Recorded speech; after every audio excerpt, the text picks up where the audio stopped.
You can see right there, like on that root wad, you can see that depression just right on this side. You really don't even see, there's one fish, two fish, 35 and 45.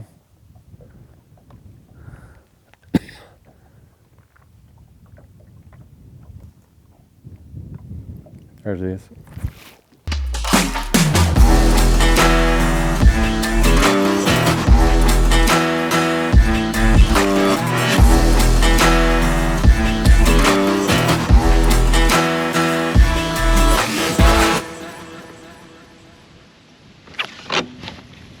There he is.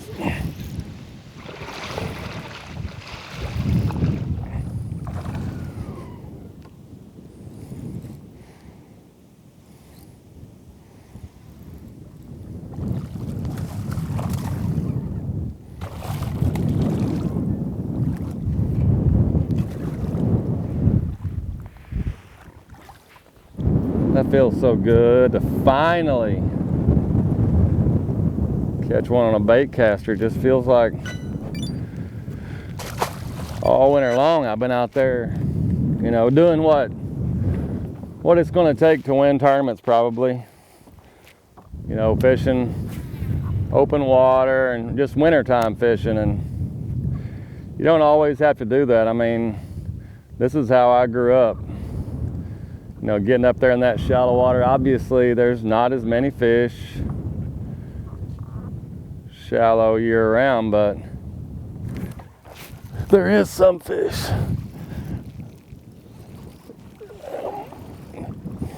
Just a jig bite is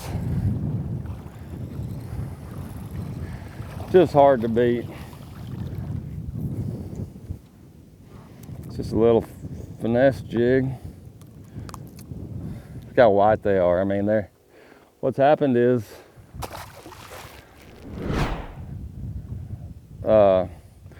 we got a little warm weather, and the fastest to warm is always going to be the dirtiest water in the lake or the backs of the creeks. And you know, one thing that I've learned over the years is how far these fish will travel.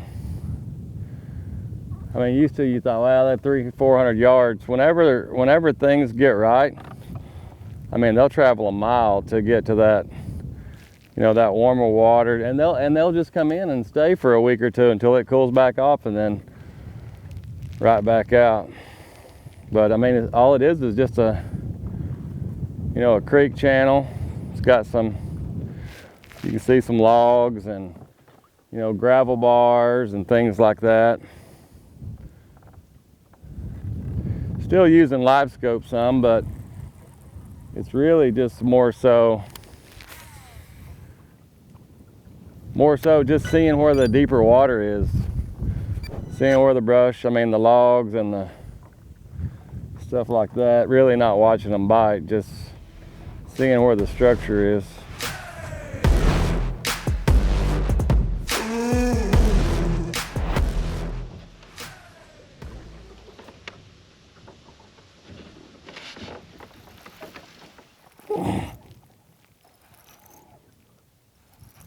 Come here.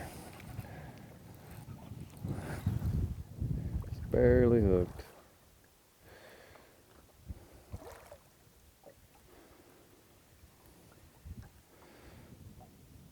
Looks like better than I thought he was.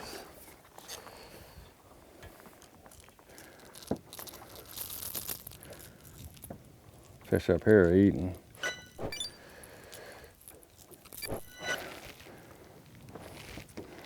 Just got a little bend in this creek. Typically when you have that,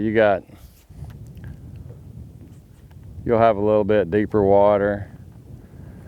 The bottom will be cleaner because whenever the creek does run, you know, it pushes out a lot of that stuff. It'll build up on the out of current side, but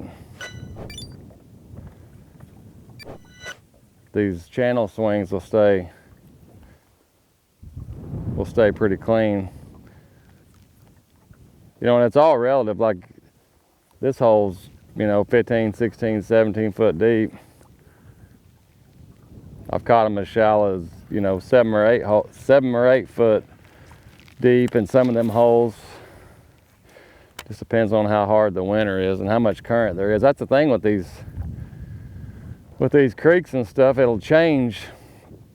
You know, these fish, how they set up will change based on how much current it is. I mean, if it's real light current, they'll get right up there, right on the point or the head of these holes, and then the steeper, I mean, the more current there is, they'll kind of, you know, get where they're not in it.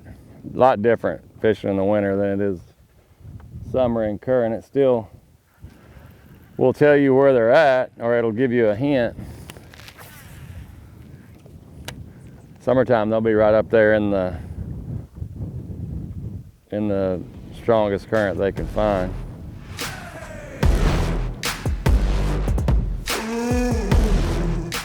You know, you go up these, you know, whether it be a creek, say that you live on a lake and it's like, well, I don't have any creeks to run up in the wintertime. You know, you can just generally just say shallower water than what the kind of the norm would be. You may say, well, what kind of baits? It's really a lot like fishing in the lake, you know. The water in here's probably 1.5 feet visibility. So I'm trying to throw like a rogue or a jerkbait, you know, in some of these deeper places where I can actually fish it, and then, you know, a jig. A jig is always good just because these fish, a lot of times they're up here and they're, you know, you get a rain, these old crawdads and stuff will move around, and I can just always catch them on a jig. But I mean, cranking, it's a lot like the just lake fishing. I mean, if the water was dirtier, and I wouldn't be scared to throw a spinnerbait around. We've kind of got up this. What's happened is we went up it and the water was getting warmer and warmer, and then I caught some fish, and now we've gotten farther up here, and what's happened is it's getting cooler. Not by a lot, but just a couple of degrees. So I kind of figure those fish will be back there in that last deep, warmest hole, and we've also kind of getting in some shallow water too. There is a hole right up here though that you can just see the bend of the creek. It ought to be deeper. A lot of times it'll turn, where it turns and blows out the bank and makes it deep.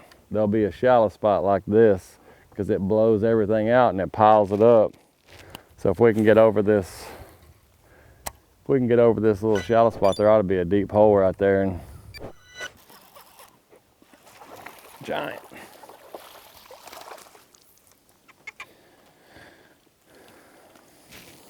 We got to the deepest part. It's been 6 for a long time, and I mean, it doesn't take much, just a little depression to make them feel safe.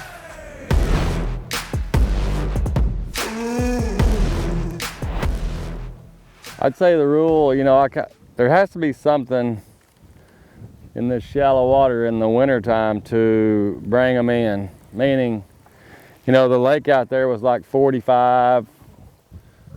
We had a warm rain, and then this jumped up back here to, you know, 50, 49. So that kind of gave them something. In the summertime, you know, it can be bait or it could be cooler water. You know, say that creek coming in is cooler. But if it's, you know, if I don't think, say the lake is 45 and you come back here and it's 40, chances are a lot of those fish will swim out there where it's more comfortable. Chances are, I've seen it not do that way, but typically it does. Bait, you know, in the fall, a lot of that bait will go up there for some reason or another.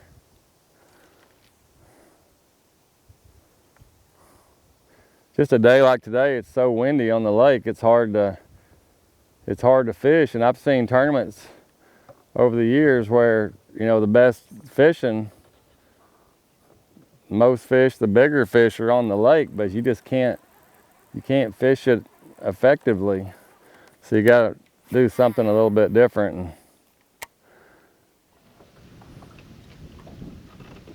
at least back here we can fish.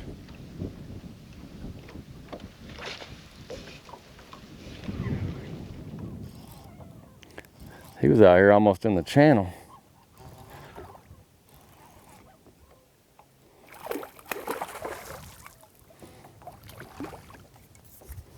I love like how they're colored in the wintertime. Just get that old pink tint to them. I think that water gets so cold that it just draws the blood to the outside. Kind of get a goldish tint.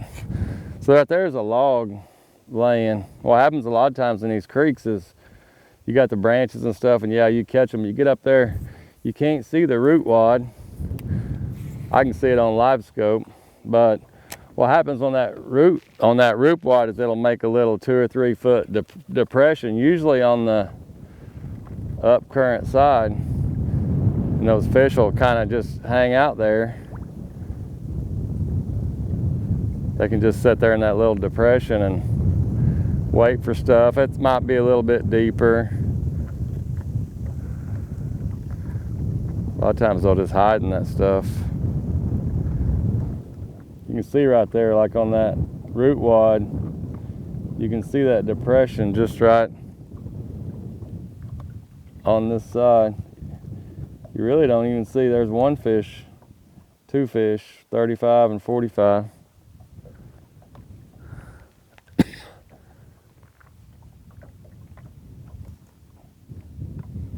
There's this.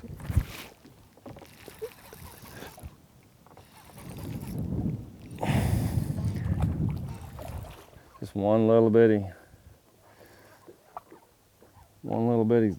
spot right there that there's a few living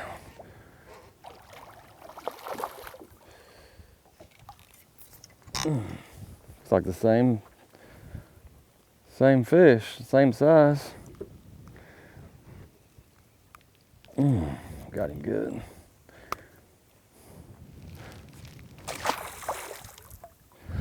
Just nothing better than it. I mean, like I come over that little old root wad or whatever, and it just thunk. It's just hard to beat a jig bite.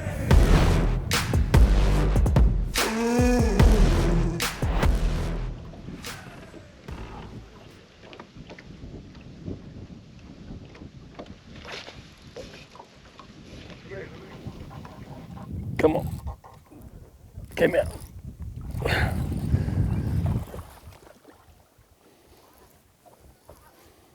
He was down in that log, deep.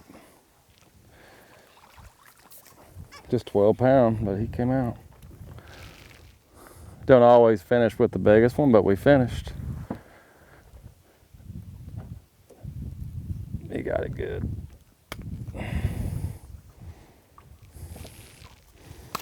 When you can't fish on the lake, sometimes you just have to make audible. It's fun because this is how I grew up fishing. And sometimes you just got to go back to old school stuff. Hope you guys learned something, and I appreciate you riding along.